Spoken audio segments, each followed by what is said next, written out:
우리는 성탄을 기다리는 이 대림절기를 맞아 예수님과 만난 사람들이라는 주제로 말씀을 나누고 있습니다. 오늘은 다가오는 성탄절을 며칠 앞두고 최초의 목격자 된 사람들이라는 제목으로 하나님 말씀의 은혜를 나누겠습니다. 오늘 설교를 좀 시작하면서 여러분에게 이런 질문을 좀 드려야겠다라는 생각을 해보았어요. 첫 번째 크리스마스와 관련된 질문입니다. 첫 번째 크리스마스 날, 예수님의 육신의 부모였던 요셉과 마리아를 제외하고 이 땅 가운데 오셨던 아기 예수님을 처음으로 만났던 사람들은 과연 누구일까요? 제가 어릴 적에 성경을 잘 알지 못했을 때는 저도 동방박사인 줄 알았어요. 왜냐면 교회에서 성극을 하면 항상 동방박사들이 주인공이잖아요. 이렇게 예물 갖고 형들이, 교회 청년들이나 학생부 형들이 동방박사하고, 저는 성극하면 항상 뭐 돼지 지엄 열매 먹는 그 돼지들, 양들 뭐 이런 거 했거든요. 그래서 형들은 막 아기 예수 탄생합니다 하면서 막 마국간에서 경배하면 저는 옆에 있는 양이었어요. 그래서 동방박사들이 예수님을 처음 뵀다, 만났을 거라 생각을 했는데, 제가 성경을 더 많이 알면 알수록, 그리고 성경에 대해서 연구하면 연구할수록 동방박사들이 아기 예수를 처음 만난 게 아니다라는 것을 알게 되었습니다. 마태의 복음서에 의하면 동방박사들이 예수님을 만난 것은 예수님이 이 땅에서 태어나신 지 하루가 지난 날, 적어도, 그리고 많게는 며칠이 지난 후였어요. 동방에서 하늘의 별을 연구하던 이 박사들은 어느 날 특별한 별을 보게 됩니다. 그리고 그 별을 따라서 유대인의 왕으로 태어난 아기를 경배하기 위해 헤롯의 궁전을 찾아갑니다. 왕이니까 당연히 왕궁에서 태어났을 거라는 생각을 했던 것 같아요. 그러나 우리가 잘 알듯이 그곳에서 하나님이 보내신 메시아가 왕궁에 있을 리가 없었습니다. 결국 왕궁에서 나와서 방황하던 그들 앞에 동방에서 보았던 별이 다시 나타나게 되지요. 그리고 그 박사들은 그 별의 인도하심을 받아서 길을 가다가 그 별이 머물러 있는 한 집에 들어가게 됩니다. 그곳이 어디였는지 마태복음 2장 11절에는 다음과 같이 되어 있어요. 우리 함께 같이 읽어볼까요? 시작!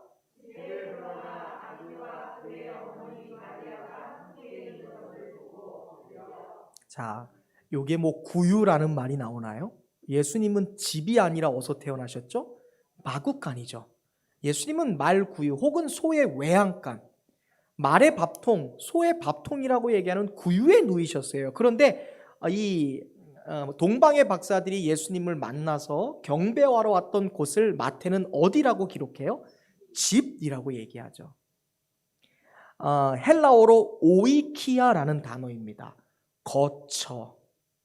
거처가 되는 곳, 그러니까 거주하는 집이라는 거예요. 그러니까 오이키아가 우리가 생각하는 외양간이 될 수가 없죠. 외양간에서 누가 거주합니까? 누가 마구간에서 거처 삼아요. 그러니까 예수님이 탄생하신 이후에 우리는 이 마태의 복음서에 의해서 이제 절기가 끝나고 그 다음에 헤롯 왕이 이야기했던 그런 호적 등록이 끝나고 이제 각자 자기의 마을로 돌아갔을 때 이제 어느 정도 여관도 좀 생기고 거처할 수 있는 집을 마련해서 예수님의 육신의 부모였던 요셉과 마리아가 거처를 마구간에서 거주할 만한 집으로 옮겼다라는 것을 마태의 복음서를 통해 보게 돼요. 이때 동방의 박사들은 예수님께 경배하러 왔던 거죠. 이러한 상황들을 종합해보고 고려해보면 아기 예수님을 가장 먼저 만났던 사람들은 동방의 박사들이 아니라 다름 아닌 오늘 본문에 우리가 나누었던 양치던 목자들이었다라는 것을 우리가 자연스럽게 알게 돼요. 오늘 본문은 이것을 우리에게 분명히 말씀해주고 계신데 8절부터 14절에 있는 말씀을 우리 다시 한번 집중해서 읽어보겠습니다. 이번에는 여러분이 먼저 읽으시죠. 8절부터 시작.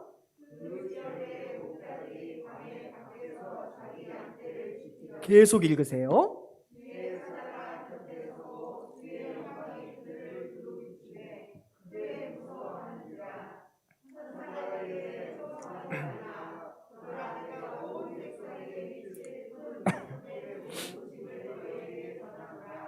오늘 다윗의 동네에 너희를 위하여 구주가 나셨으니 곧 그리스도 주시니라. 너희가 가서 강보에 쌓여 구유에 뉘어 있는 아기를 보리니 이것이 너희에게 표적이니라 하더니 호련히 수많은 천군이 그 천사와 함께 하나님을 찬송하여 이르되 지극히 높은 곳에서는 하나님께 영광이요 땅에서는 하나님이 기뻐하시는 사람들 중에 평화로다 하니라. 아멘.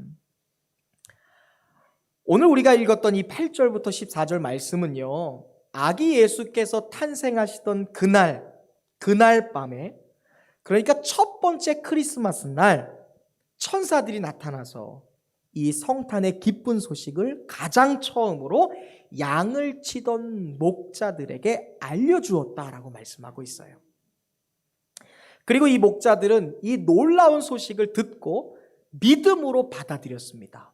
우리를 위하여, 우리와 같은 존재를 위해 하나님이 보내주신 그리스도 예수가 바로 말구유에 태어났다라는 것을 믿게 돼요. 그리고 그 감격을 뒤로하고 양들을 그냥 내버려 두더니 베들레헴 마을 안으로 다 막 달려 들어가기 시작해요. 그리고는 온 동네를 수소문해서 구유에 누인 아기를 찾아냈어요. 그리고 천사들이 했던 그 아기 예수에 대한 이야기를 육신의 부모였던 마리아와 요셉에게 들려줍니다. 저희에게 천사가 나타나는데 이 아이, 구유에 누인 아이는요, 하나님이 보내신 그리스도래요.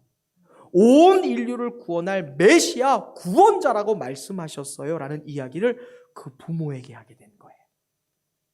저는 오늘 우리가 이 첫 번째 크리스마스 때 성탄의 소식이 가장 먼저 목자들에게, 양치던 목자들에게 들려졌다는 이 사실을 우리가 주목할 수 있기를 간절히 바랍니다. 인류 역사상 첫 번째 크리스마스 때 하나님이 보내신 그리스도, 구원자, 메시아, 예수님을 최초로 만난 사람은 로마 황제도 아니었고요, 헤롯 대왕도 아니었어요. 예수 그리스도를 최초로 만나는 축복을 얻었던 사람은 대제사장도 아니었다라고 성경은 분명히 말씀하고 있습니다. 이처럼 세상의 어떠한 부자나 신분이 높은 귀족이 아니라 양을 치던 목자들이 최초로 예수님을 만났다라는 사실은 오늘 우리에게 성탄의 신비라는 것은 과연 무엇인지, 구원의 신비는 과연 무엇이고 복음의 은혜라는 것이 과연 무엇인지에 대하여 몇 가지 놀라운 진리와 교훈을 우리에게 주고 있습니다.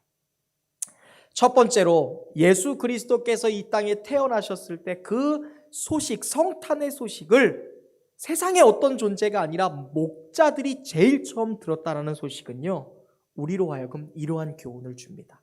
우리 함께 같이 읽어볼까요? 시작. 성탄, 복음은 모든 사람들을 위한 것입니다. 아멘. 우리 옆 사람과 인사합시다. 성탄은 모든 사람들의 것입니다. 복음은 당신을 위한 것입니다.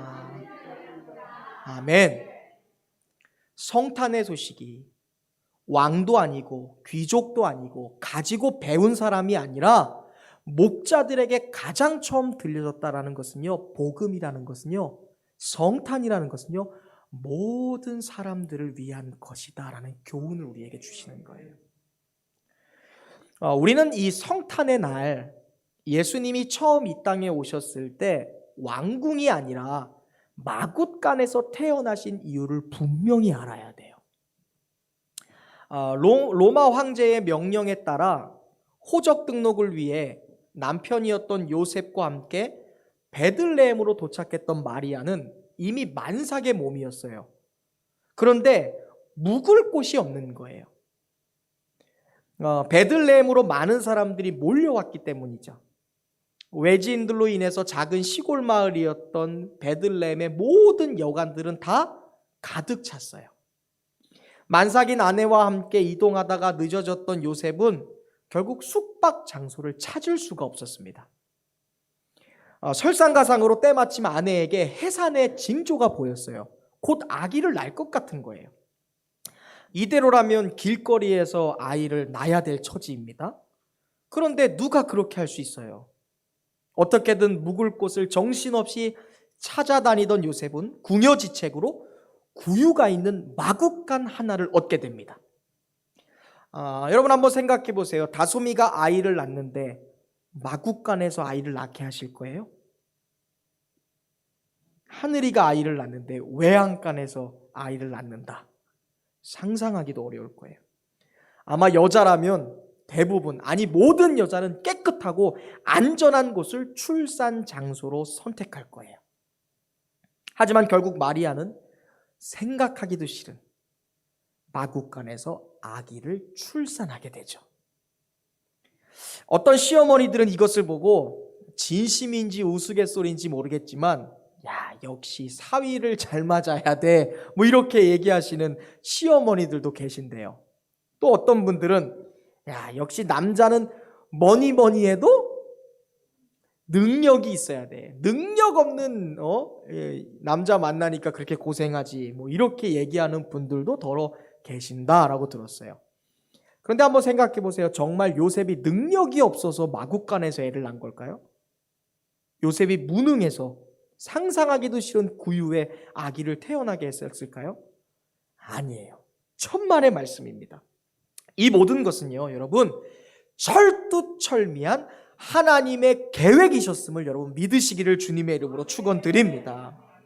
하나님은 우리로서는 절대 상상하기도 싫은, 내 딸은 절대 그러면 안 돼, 어떻게 그럴 수 있어, 정말 상상하기도 힘든 이 비천한 탄생의 순간을 통해서 하나님이 보내신 예수께서는 하늘의 영광을 다 뒤로하고 이 땅에 살고 있는 사람들을 섬기기 위해 오셨다라는 것을 하나님께서 알려주고 계신 거예요. 하늘의 모든 영광을 버리고 이 땅에 오신 예수님이 어떻게 사람들을 섬기실 것인지를 보여주기 위해 비참한 탄생의 순간을 계획하신 것이죠. 또한 우리는 구유에 누워있는 예수님의 모습을 통해 장차 인류의 모든 죄를 지고 희생하게 될, 즉 대속제물이 되실 예수님의 모습을 시각적으로 볼 수 있게 되는 것입니다. 이러한 하나님의 철두철미한 계획이라는 것은 성탄의 최초의 목격자가 되었던 양치던 목자들을 통해 증명돼요. 우리가 8절부터 14절까지의 말씀을 쭉 보았는데 이거를 읽어보고 그냥 이 정도의 말씀만 딱 보면 생각만 해도 너무나 황홀해요. 한번 생각해 보세요. 여러분 상상해 보세요. 지금 껌껌한 밤하늘 아래 진짜 빛나는 별들이 하늘을 막 수놓고 있어요. 가로등빛도 하나 없는 그냥 그 팔레스타인의 멋진 하늘에 별들이 반짝반짝거리는 거예요. 그리고 검고 푸른 들판 위에 그 양들이 지금 새근새근 잠자고 있어요. 그리고 그 양들 주위에 목자들이 지금 함께 거늘고 있는 거예요. 그러한 장면에 하늘에서 호련한 빛이 비추더니 천사가 딱 나타납니다. 그리고 성탄의 소식을 들려주고 있어요. 생각만 해도 로맨틱하지 않나요, 여러분? 강원도에 어디죠? 우리가 양떼못장, 대관령 같은데 우리가 막 이렇게 거늘고 있는데 천사들이 나타나더니 오늘 너희를 위해 구주가 이 땅에 나셨다. 할렐루야. 막 노엘 막 찬양하는 거예요. 그리고는 호련히 수많은 천군들이 나타나서 천사와 함께 하나님을 막 찬양하기 시작합니다. 생각만 해도 너무 멋있잖아요. 이러한 관념에서 보면 양을 치던 목자들은 매우 고상한 직업처럼 보일지 모르겠어요. 그러나 사실 목동들은 그렇게 아름다운 직종도 아니었고요. 우리가 로맨틱하고 멋있게 느낄 그러한 계층들이 아니었습니다. 지금도 그렇지만 양을 치는 목자는 유대 사회에서는요 가장 낮고 천한 직분이었어요. 소위 말해서 꼴이 말이 아닌 사람들이었습니다. 팔레스타인에서는 4월부터 11월까지 들판에서 양을 풀어놓고 방목을 합니다. 겨울이 돼도 특별히 온도가 심하게 떨어지지 않으면 양들을 그냥 방목하고 풀어놓고 지키고 먹이는 거죠. 그 당시 목동들은 염소 가죽으로 된 가방을 등에 메고 다녔어요. 이 가방 안에는 자기가 먹을 음식도 있었고요. 양을 칠 때 필요한 물품들이 들어 있습니다. 우리가 다윗을 생각해 보면 들짐승들이 양들을 위협하기 위해 찾아오면 그 들짐승들을 쫓는 물맷돌도 들어있을 수도 있고요.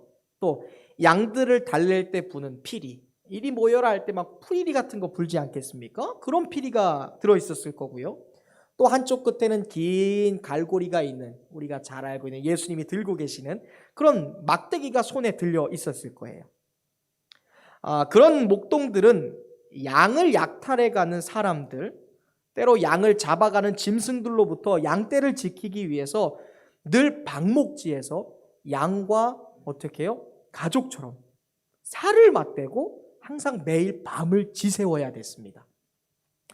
그들이 그렇게 밤을 맞으면서 매일같이 뜬 눈으로 밤을 지샐 수밖에 없었던 이유는요, 가난 때문이었어요. 목동들은 당시 배경이 없습니다.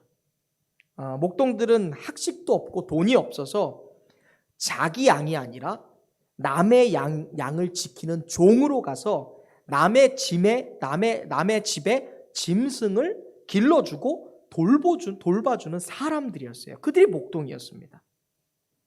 그런 그들이 밤에도 잠을 자지 않고 남의 양을 깨워서 지켜야 될 이유는요, 하나밖에 없어요.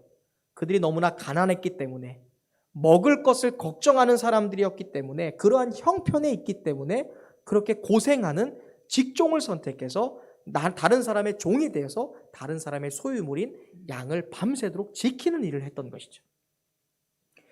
양떼들은 이 목동들의 소유가 아니었습니다. 그래서 하나라도 잃어버리면 주인에게 배상을 했어야 돼요.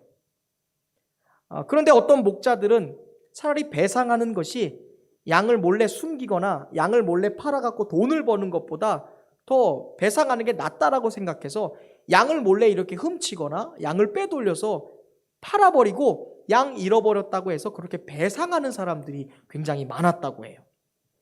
이렇게 이 목동들이 거짓말하는 습성을 갖고 있어서 당시 유대 사회에서 목자들에 대한 인식이 굉장히 안 좋았습니다. 그러니까 목자들 하면 거짓말하는 사람들, 믿을 수 없는 종족들이라고 유대 사회가 그렇게 규정해 버렸어요. 심지어 이 목자들의 증언이라는 것은요, 법정에서 아무런 효력도 없었다고 합니다. 내가 억울해요, 이런 일이 있어요, 믿어주세요 해도 판사들이 믿질 않는 거예요. 워낙 거짓말을 많이 하니까, 속이는 것을 많이 하니까. 무엇보다 우리가 잘 아는 이 모세의 율법이라고 하죠. 유대인의 규례에 의하면 목자들이 하는 일이라는 것은요, 매우 부정한 일로 간주되었어요. 더러운 일이라 이거죠. 그래서 양치기들은 종교적인 혜택도 누릴 수 없었습니다. 구약 레위기에 보면 우리가 잘 알듯이 부정한 몇 가지의 동물들이 언급되죠. 첫 번째 돼지, 쥐, 뱀, 독수리, 까마귀, 박쥐, 낙지, 오징어. 여러분 그렇게 좋아하는 장어, 미꾸라지 다 구약 레위기에 의하면 부정한 동물들입니다.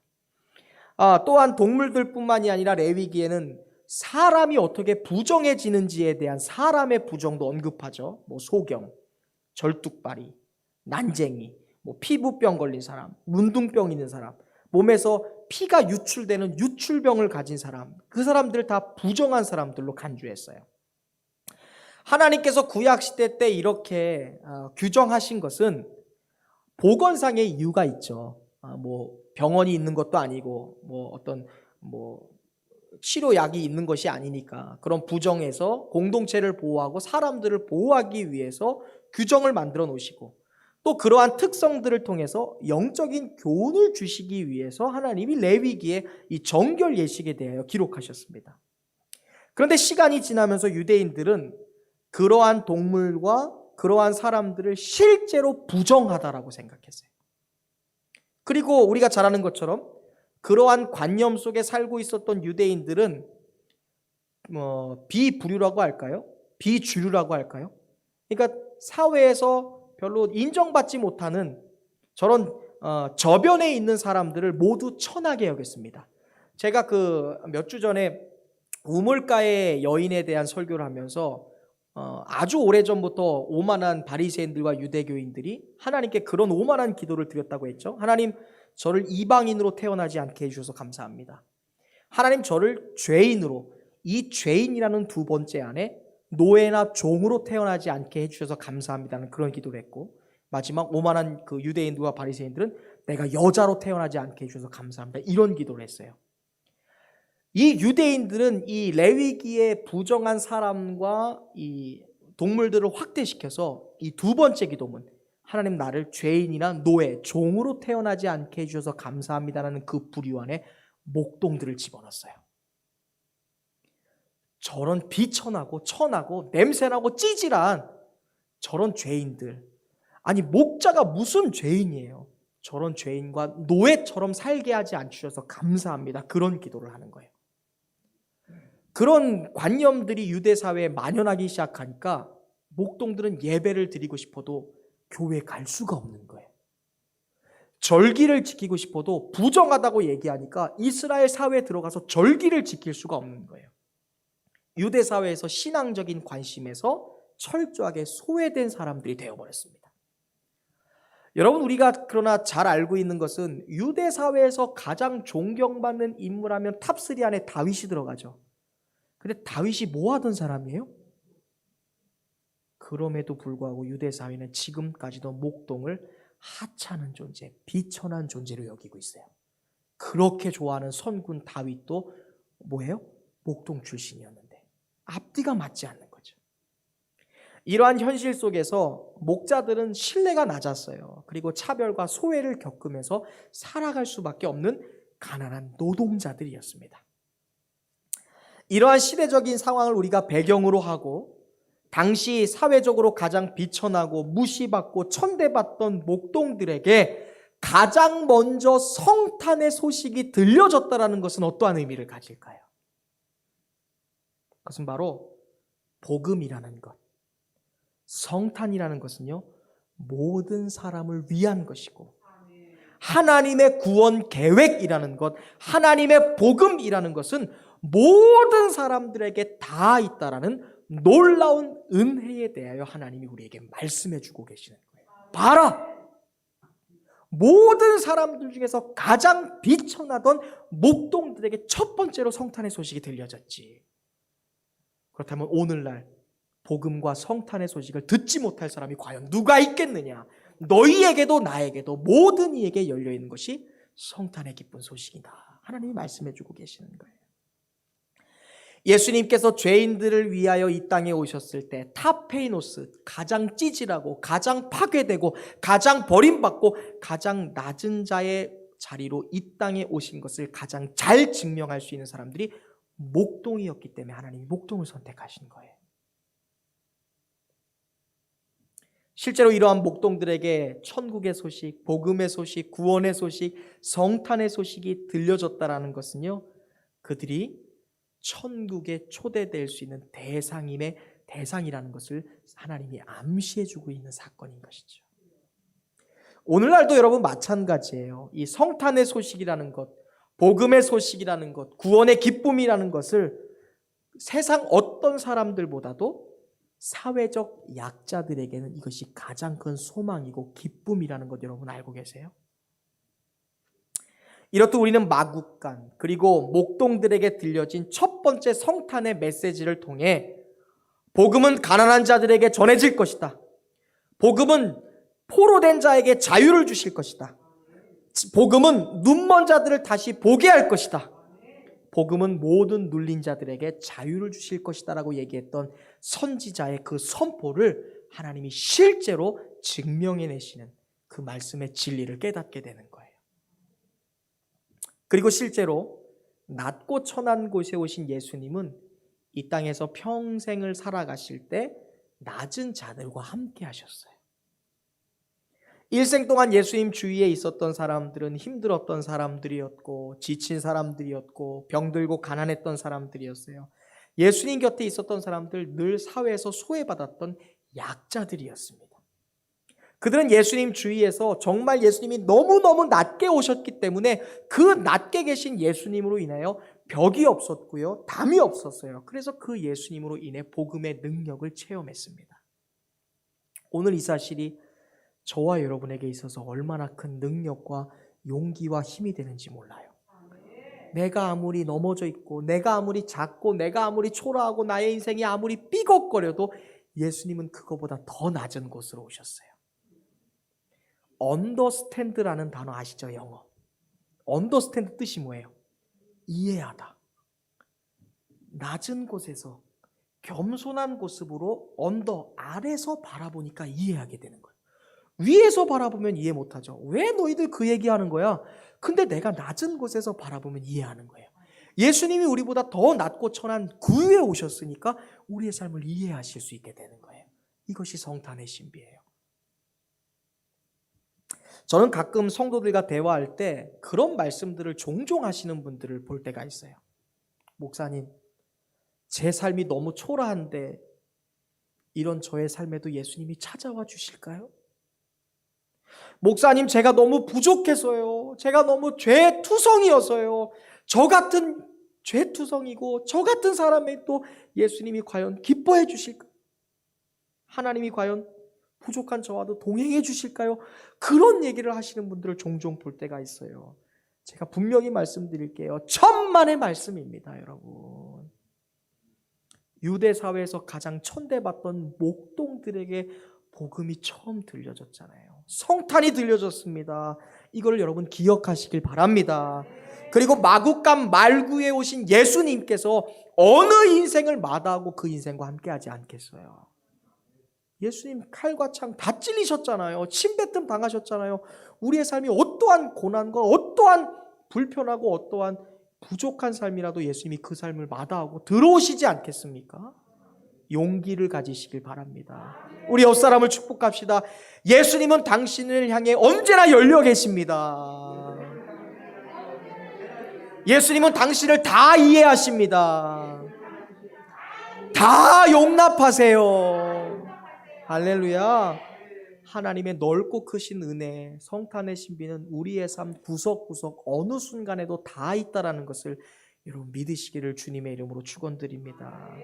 두 번째로요, 양을 치던 목자들에게 성탄의 최초의 소식이 들려져서 첫 번째 크리스마스의 최초의 목격자가 목동들이 될 수 있었다라는 것은요, 이러한 교훈을 우리에게 줍니다. 우리 함께 두 번째 교훈 읽어볼까요? 시작.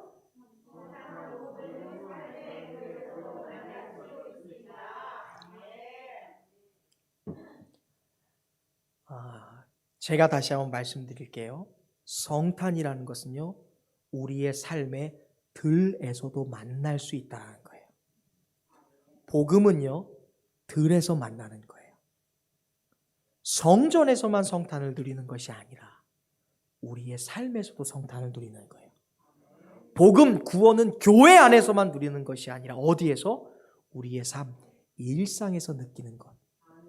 그것이 바로 첫 번째 성탄, 첫 번째 크리스마스 때 양을 치던 목동들에게 이 복음의 소식이 첫 번째로 들려졌다는 사실이 우리에게 교훈하는 거예요.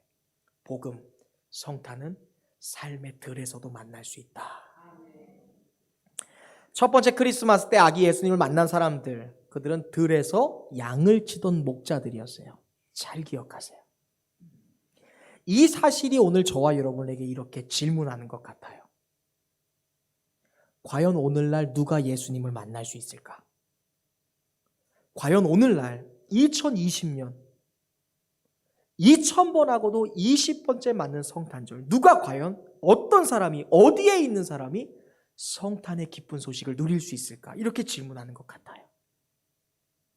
첫 번째 크리스마스 날 저는 성탄의 최초의 목격자가 되었던 이 목자들을 보면서 오늘 우리의 삶, 각자의 삶, 그 들판에 대하여 주목해 봤습니다. 들판.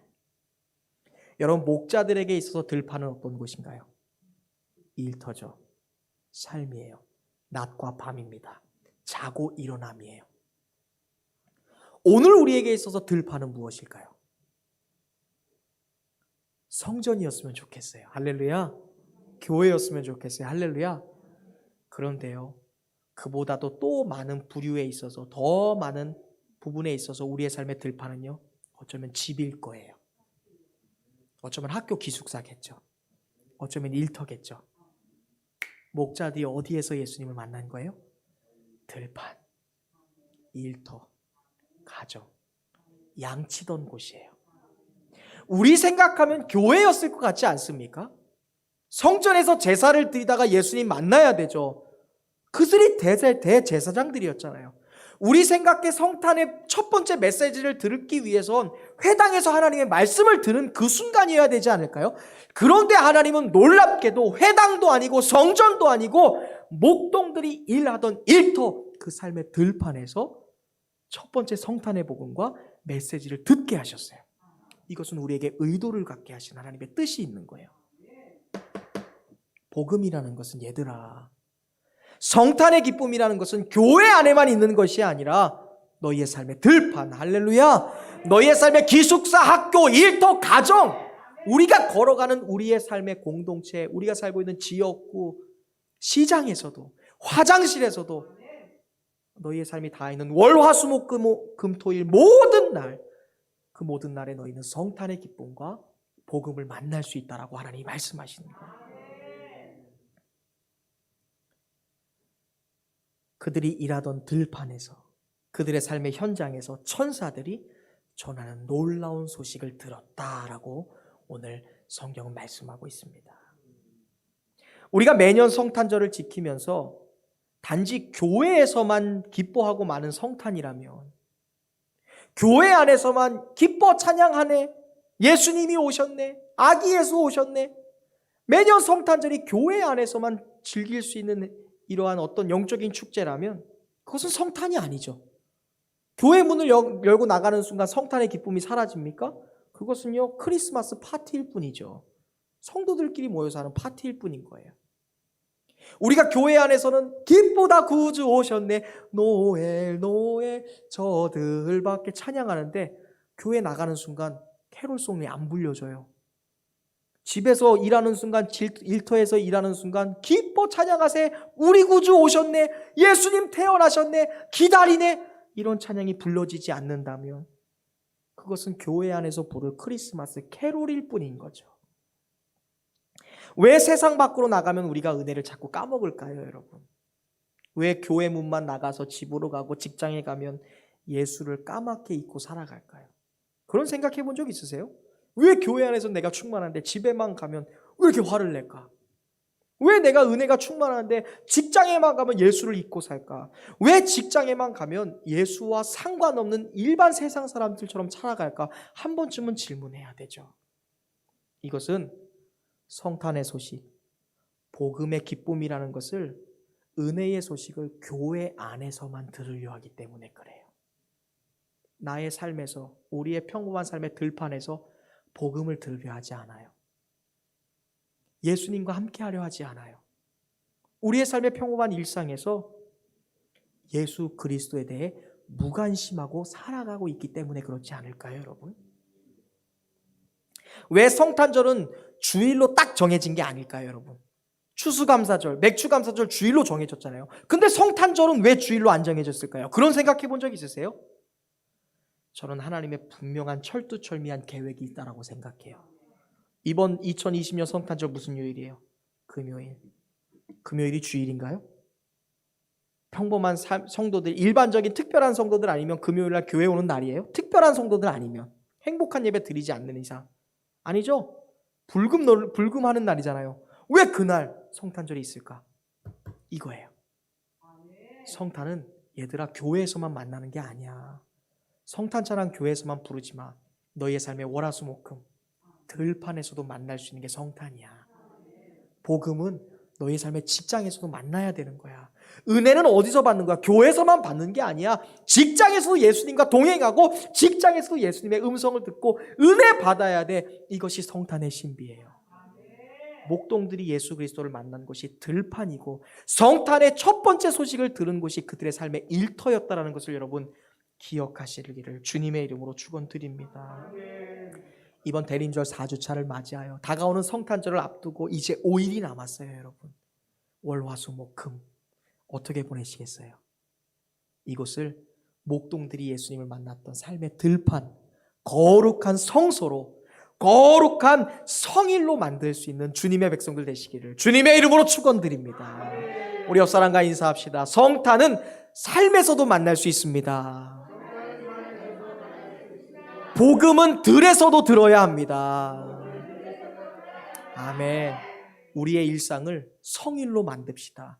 매일매일을 복음을 들을 수 있는 교회로 만듭시다. 할렐루야. 마지막 세 번째, 목자들이 성탄의 첫 번째 소식, 성탄의 최초의 목격자가 되었다라는 것은 이러한 교훈을 우리에게 주고 있어요. 같이 한번 크게 읽어볼까요? 시작. 아멘.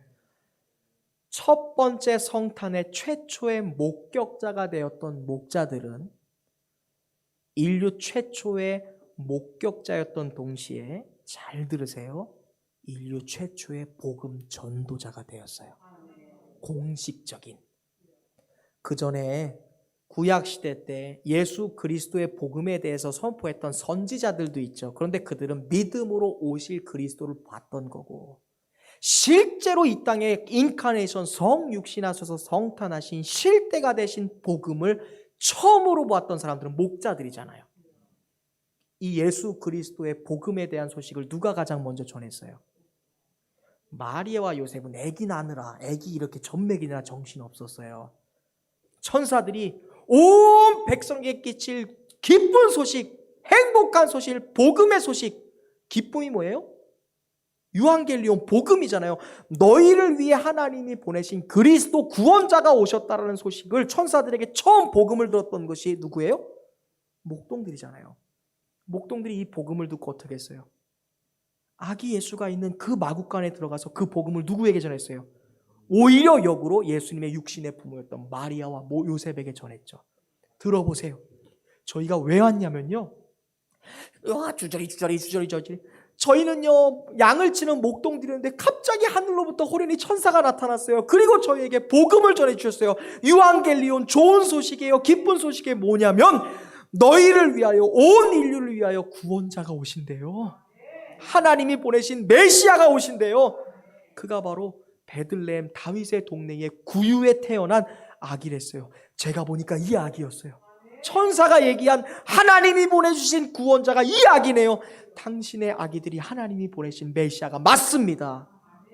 복음을 최초로 전한 복음 전도자가 되었어요. 놀랍죠, 여러분? 그런데요, 18절 말씀 한번 읽어보세요. 이 소식을 들었던 사람들이요, 요셉과 마리아뿐만이 아닙니다. 18절 같이 한번 읽어보겠습니다. 시작.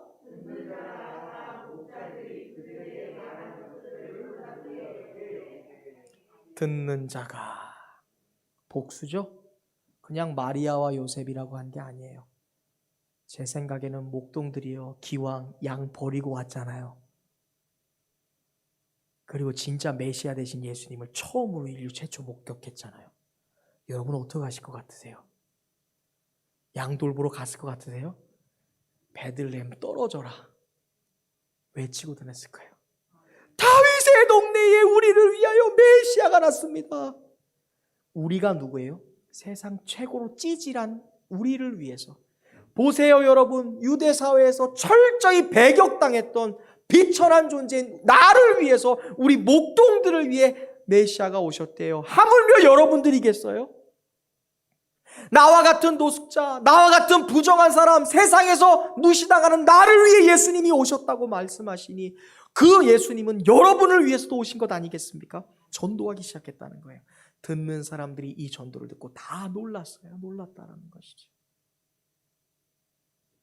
천사들에게 최초로 성탄의 계시를 받았던 목자들은 예수 그리스도를 최초로 목격한 목격자가 됐을 뿐만이 아니라 복음을 증거하는 최초의 복음 증거자가 되었다라는 것을 우리에게 말씀하고 있어요. 이 지점에서 여러분, 질문 하나가 생겨요. 왜 목동들이었을까? 왜 하필 목자였을까? 비천한 사람들 찾기 위해서는 시장에 가면 찾을 수 있을 텐데, 저기 청량역 가면은, 영등포역 가면 가난하고 몸 불편한 사람들 굉장히 많을 텐데 왜 목자들이었을까? 유대인들이 그렇게 싫어하는, 지옥 가는 사람들 줄 쫙 세워보면 그곳에 죄인들도 있었고 세리들도 있었고 창녀들도 있었고 수많은 사람들이 다 비천한 사람들인데 왜 하필 밤을 새워서 잠도 못 자고 다른 사람들 다 자고 있는 순간에 고생해서 양들을 돌봐야 됐던 그렇게 바쁘기 바쁜 목자들에게 왜 복음이 들려졌을까라는 질문이 생겨요. 도대체 왜? 시간 많은 사람들, 죄인들, 세리들, 그 사람들에게 복음 들려지면 될 걸 왜 이 사람들에게 바쁘디 바쁜, 잠도 못 자고 깨어있는 그렇게 피곤한 목동들에게 복음이 첫 번째로 들려졌을까? 이 질문에 대하여 저와 여러분이 하나님 입장에서 한번 잠깐 생각해 봤으면 좋겠어요. 이 세상에 그리스도가 오셨다는 사실을 누구에게 제일 먼저 알려야 될까? 하나님 입장에서 생각해 보니까 두 가지의 생각이 딱 됩니다. 첫 번째, 성탄의 날 예수님께서 이 땅에 태어나셨던 그 밤에 깨어 있었던 사람이 한 명도 없는 거예요. 다 자고 있어요. 그런데 유일하게 깨어 있는 사람들이 누구예요? 양들 지키고 들판에서 뜯는 쥐 세우고 허벅지 꼬집어가면서 늑대들에게서 양 지키려고, 혹시나 어디 양들이 문제가 생기지 않을까 피곤한 눈을 이끌고 깨어 있었던 목동들밖에 없는 거예요. 그러니까 하나님이 죄인들, 세리들, 창녀들이 아니라 깨어 있는 사람을 찾다 보니까 목동들을 처음 그들에게 복음의 소식을 들려주셨을 거라는 생각을 갖게 되었습니다. 깨어 있는 사람이 없으니까 그들에게 처음으로 기쁜 소식을 들려줄 수밖에 없었어요. 이것을 통해 우리는요, 이러한 깨달음을 얻게 됩니다. 성탄의 기쁜 소식이라는 것은요, 깨어 있는 사람들, 잠들지 않는 사람들의 삶과 영혼의 문을 가장 먼저 노크한다는 거예요. 월화수목금 우리가 깨어 있어야 되는 것이죠. 언제 예수님이 찾아오실지 모르니까, 언제 그 성탄의 감격과 기쁨이 월요일날 내 마음속에 찾아올지, 금요일이 다 돼서 찾아올지, 아니면 성탄절을 맞이해도 성탄의 감격을 느끼지 못할지 깨어 있어야 된다는 것이죠. 왜 목자였을까? 두 번째, 하나님 입장에서 생각해 보니까요, 이 세상에 예수 그리스도께서 오셨다라는 소식을 듣고 기뻐할 사람들이 목자들밖에 없었어요. 세상 사람들은요, 예수님이 아닌 다른 기쁨에 빠져 있었을 것 같아요. 돈을 기뻐하고, 성공을 기뻐하고, 자식을 기뻐하고, 출세를 기뻐하고, 세상 오락을 너무너무 기뻐하니까 예수께서 오셨다, 메시아가 오셨다, 구원자가 오셨다는 소식을 들어도 기뻐할 여력이 없어요. 사람들이 세상 기뻐할 게 너무 많으니까, 그 기쁨에 빠져 있으니까. 그런데 목자들은 다르잖아요. 뭐가 기뻐요? 남의 양인데, 양이 양을 더 낳아서 양이 배가 돼도 귀찮기만 하지 월급이 오르는 건 아니잖아요. 누가 나 대신해서 밤을 지새워 줄 수도 없는 거고, 그들에게 눌린 자에게 자유를 주고, 눈물 흘린 자에게 해방을 주고, 병든 자에게 소망을 주고, 울고 있는 자에게 기쁨과 행복을 주는 그 메시아의 탄생을 가장 기뻐할 사람들이 누구예요? 목자들인 거예요. 이 관점으로 생각해 보니까 세상에 기뻐할 사람들이 너무 없는 것 같아요. 복음의 소식을 듣고, 성탄의 소식을 듣고. 오늘 여러분은 어떠하신지 모르겠어요.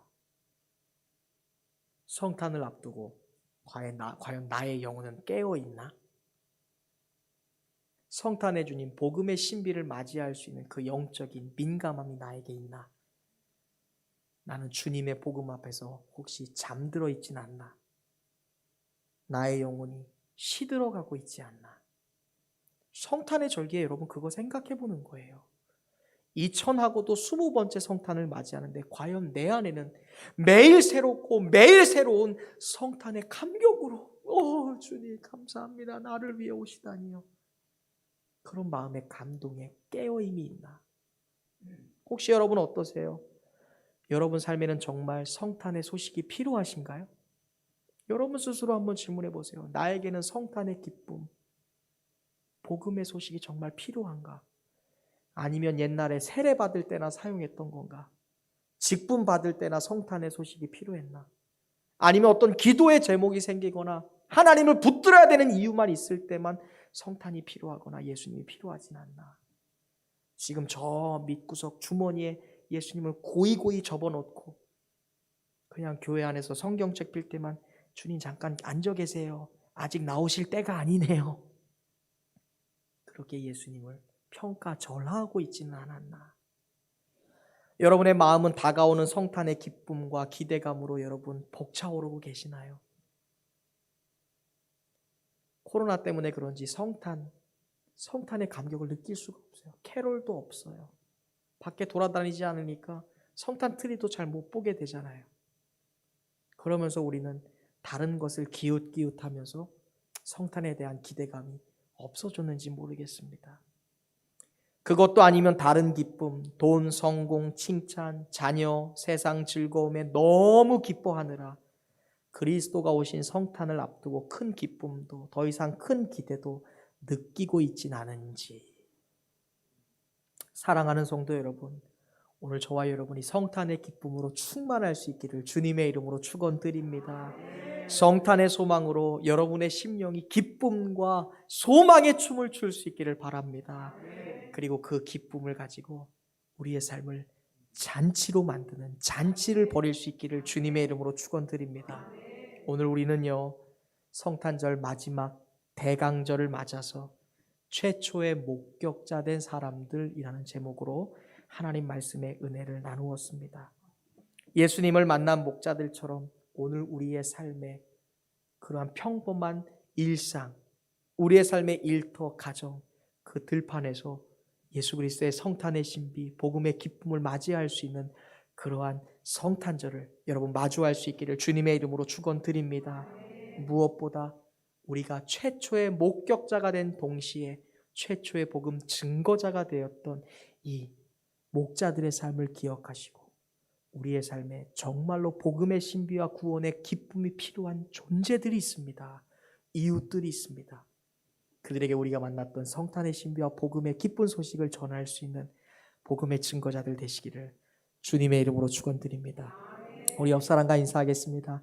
삶의 들에서 예수님을 만납시다. 기쁨으로 깨어 있읍시다.